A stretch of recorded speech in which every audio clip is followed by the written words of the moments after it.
दोस्तों, जिस दौर में मोदी एक के बाद एक चुनाव जीतते चले जा रहे हों, क्या इस दौर में मोदी को हराया जा सकता है? और भले ही विपक्ष महाराष्ट्र हार गया हो, दिल्ली हार गया हो, बिहार हार गया हो, क्या बंगाल जीत सकता है, दोबारा जीत सकता है? अब अगर आप विपक्ष के कुछ नेताओं से पूछेंगे तो वो कहेंगे कि बड़ा मुश्किल है इस वक्त मोदी को हराना, इस दौर में मोदी को हराना बड़ा मुश्किल है। लेकिन बाबा साहेब भीमराव अंबेडकर, उनके सगे पोते प्रकाश अंबेडकर ऐसा नहीं मानते। कई बार के सांसद, पॉलिटिकल स्ट्रैटेजिस्ट प्रकाश अंबेडकर का कहना है कि मोदी को हराना इस दौर में भी मुमकिन है। और बात यहीं खत्म नहीं हुई। प्रकाश अंबेडकर का कहना है कि उनके पास मोदी को हराने की स्ट्रैटेजी है, उनको हराने का प्लान है। और उनका यह भी कहना है कि वो ममता बनर्जी की मदद करने के लिए पूरी तरह तैयार है। इन राज्यों के किसी भी एक मुख्यमंत्री जो है वो हमारे साथ में बैठे, ओके, मैं ये दोबारा बैलेट पे ले आता। मतलब आप चाह रहे हैं कि ममता बनर्जी अगर आपके साथ बैठे या कोई इस तरह का नेता बैठे स्टालिन तो अगर हमारे साथ में बैठे, स्टालिन, ओके, या कर्नाटक के मुख्यमंत्री जो है हमारे साथ में बैठे, जो विरोधी दल केरल के मुख्यमंत्री है वो अगर हमारे साथ में बैठे, तो बैलेट पे कैसे ले आना, इसका रास्ता मैं इनको बता सकता। ओके, लेकिन उसकी शुरुआत जो है वो अभी एक 15-20 दिन में शुरुआत होनी चाहिए, क्योंकि ये नहीं है कि आखिरी वक्त आप उसको ले आ सकते हो। अब प्रकाश अंबेडकर की पहचान सिर्फ ये नहीं है कि वो बाबा साहब के सगे पोते हैं, बल्कि कहीं ना कहीं आज के दौर में वो एक जाने माने सोशल एक्टिविस्ट हैं और पॉलिटिकल थिंकर हैं, पॉलिटिकल स्ट्रैटेजिस्ट भी। उन्होंने इस इंटरव्यू में बड़ी खुलकर बात की और उन्होंने कहा है कि दरअसल विपक्ष में कई ऐसे नेता हैं जो एफर्ट्स तो कर रहे हैं, कोशिश तो कर रहे हैं, लेकिन मोदी और शाह के असली खेल को, मोदी शाह आरएसएस के असली खेल को समझ नहीं पा रहे, ना समझ हैं। फिलहाल अभी के जो नेता है, इनकी ऐसी कोई सोच ना होने की वजह से ये आरएसएस को रीड ही नहीं कर पा रहे। अब इस इंटरव्यू में प्रकाश अंबेडकर ने यह भी कहा कि आने वाला वक्त या आने वाला रास्ता, चाहे राहुल गांधी हो, चाहे फिर वो अखिलेश यादव हो, चाहे वो फिर ममता बनर्जी हो, स्टालिन हो, या उद्धव ठाकरे हो, या अरविंद केजरीवाल हो, विपक्ष के नेताओं के लिए आने वाला रास्ता आसान नहीं है। लेकिन अगर स्ट्रैटेजी ठीक है, प्लानिंग ठीक है और सही तरह से खेल को समझा जा रहा है और सही डायरेक्शन में आगे बढ़ा जा रहा है, तो बहुत कुछ हो सकता है। मुझे लगता है कि प्रकाश अंबेडकर की एक एक लाइन को गहराई से सुनना जरूरी है, क्योंकि कहीं ना कहीं इस दौर में वो एक दिशा दे रहे हैं। प्रकाश साहब, बहुत बहुत स्वागत है। मेरा पहला सवाल यह है कि मुझे लगा कि जो सवाल मुझे आखिर में पूछना चाहिए मैं आपसे शुरू में पूछूं, और मैं सीधे मोदी शाह उनकी राजनीति के बारे में बात करना चाह रहा हूं। आप आज की तारीख में ना सिर्फ आप ग्रैंडसन हैं बी आर अंबेडकर के, लेकिन कई छाप है आपके अंदर, पॉलिटिकल थिंकर है, टॉप पॉलिटिकल थिंकर है आप देश के, फॉरेन पॉलिसी को भी समझते हैं, सोशल साइंटिस्ट आप हैं। लेकिन मेरा जो सवाल है वो इस आज की सत्ता के बारे में कि जिस तरह से मोदी ने हरियाणा जीता, हारा हुआ हरियाणा जीता, फिर आपका महाराष्ट्र जहां पर लोकसभा में मट्टी पलीत हो गई थी बीजेपी की, उसको जीत लिया रिकॉर्ड वोटों से, फिर दिल्ली जीत लिया, कोई चांस नहीं थे, और बिहार जीत लिया, अब बंगाल की तरफ बढ़ रहे हैं। क्या आपको लगता है प्रकाश साहब कि मोदी और शाह ने कोई ऐसा फॉर्मूला बना लिया इलेक्शन जीतने का, या तो ये है, या फिर हमारा विपक्ष जो है उसमें दम नहीं है? आपको क्या लग रहा है कि ये जो लगातार जीत पर जीत हो रही है और बहुत ही सरप्राइजिंग जीत हो रही है, इसके पीछे आपको खेल क्या लग रहा है? देखिए, एक तो पहले कहूं कि विपक्ष जो है वो ना सिर्फ कमजोर है लेकिन नासमझ भी है?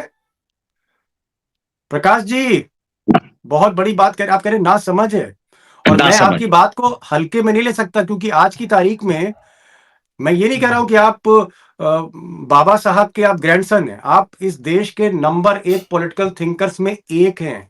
आप बड़ी बात कह रहे हैं, आप कह रहे हैं नासमझ है। मैं नंबर एक थिंकर हूं या नहीं वो छोड़ दीजिए।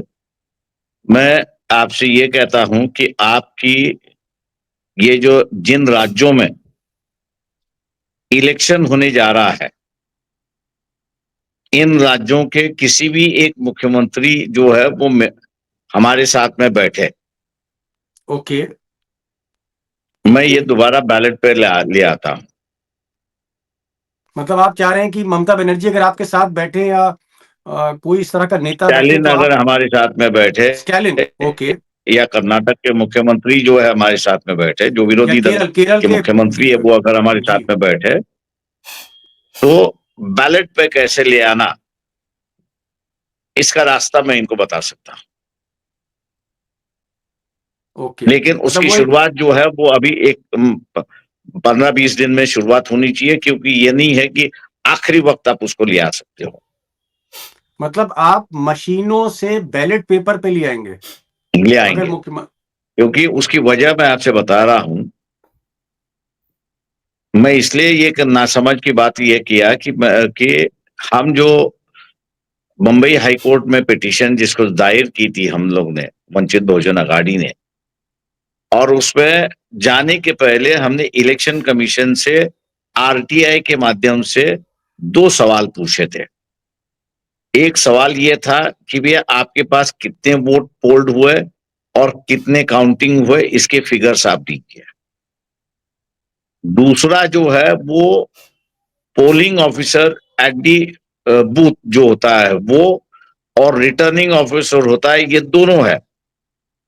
ये दोनों ने सही मायने में अपना जिम्मेदारी निभाई या नहीं निभाई, इसके लिए एनेक्सर 54 है और एनेक्सर 44 है, कि जिसमें पूरी जानकारी है।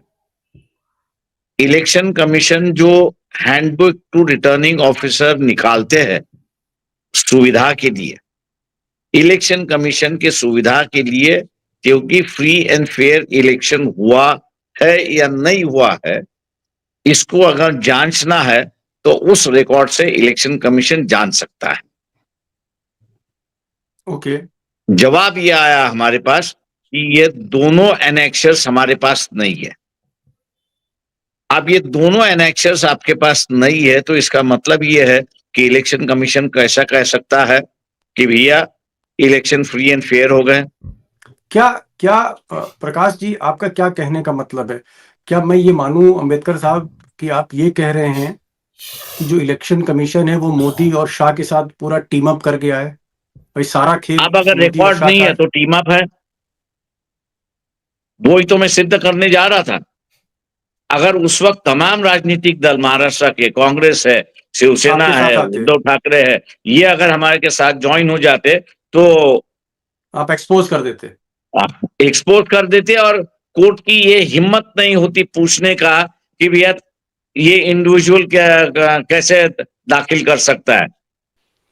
प्रकाश जी, आप तो बरसों बरस से भारत की राजनीति देख रहे हैं, हिंदुस्तान की राजनीति को फॉलो कर रहे हैं, हर बड़े नेता को बहुत करीब से जानते हैं, पॉलिटिकल पार्टीज को जानते हैं। ये जो मोदी और शाह लगातार जीतते चले जा रहे हैं, क्या आपको लगता है कि अगर यही सिलसिला रहा तो हिंदुस्तान इनके कब्जे में आ जाएगा? अगर इस तरह से अगर अपोजिशन पार्टी चुप रही, क्या ये इंडिया इनके पूरे हाथ में आ जाएगा? आपको ऐसा लग रहा है, डर लग रहा है, इस तरह की आशंका है? देखिए मैं अभी आपको कहूं, अगर हमारी बात जो आपसे हमने कहा आपने कहा कि कि बैलेट पे ये मुख्यमंत्री। नहीं ले आएंगे, जी। तो ममता बनर्जी बंगाल लूज करेगी, ओ, डीएमके जो है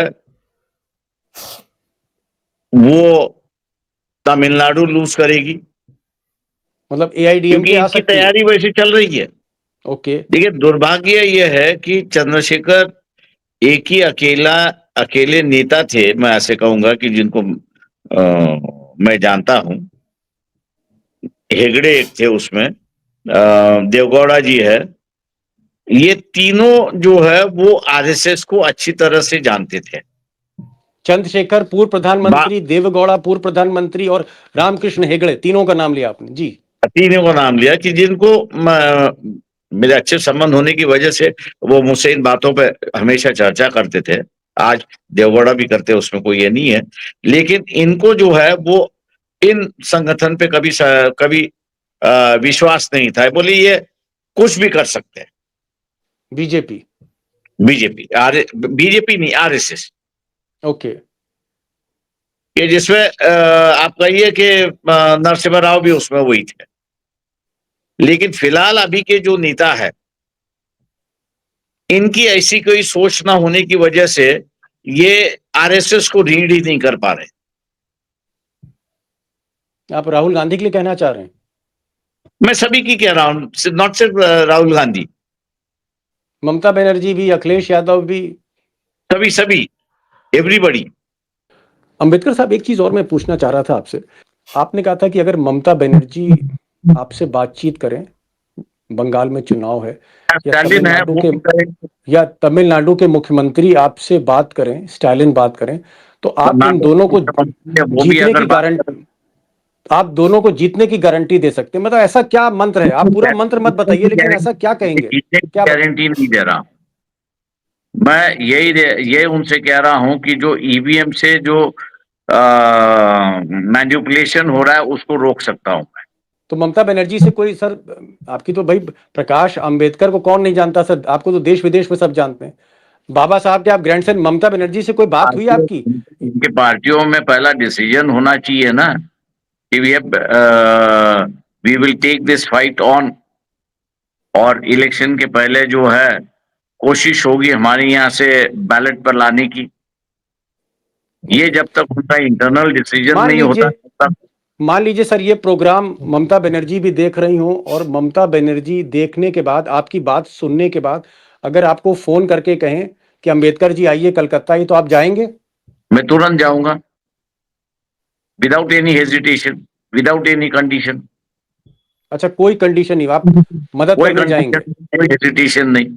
क्या आप स्टालिन की भी मदद करना चाहते हैं? मैं स्टालिन की भी मदद करूंगा।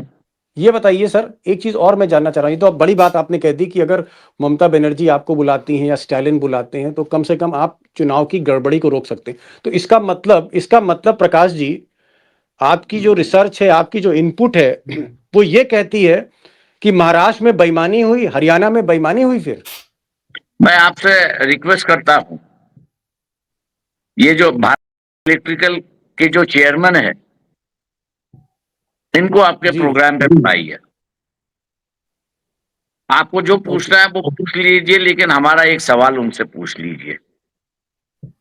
उनसे ये कह दीजिए, पूछ लीजिए कि भैया जो चिप आप इस्तेमाल करते हो आपके ईवीएम के अंदर, Bharat electronics limited ji, ECL electronic limited of India, दोनों में से जी, जो ईवीएम बनाती है, दोनों में से किसी चेयरमैन को बुला लीजिए और उस चेयरमैन को पूछ लीजिए कि ये आप जो चिप इस्तेमाल करते हो, ये आपको चिप कहां से आती है जी, चिप पर आपका कंट्रोल है क्या? चलिए, मैं अगर ऐसा हुआ अंबेडकर साहब, तो मैं जरूर इनको बुलाऊंगा। एक ही सवाल पूछ लीजिए, दूध का दूध, पानी का पानी हो जाएगा।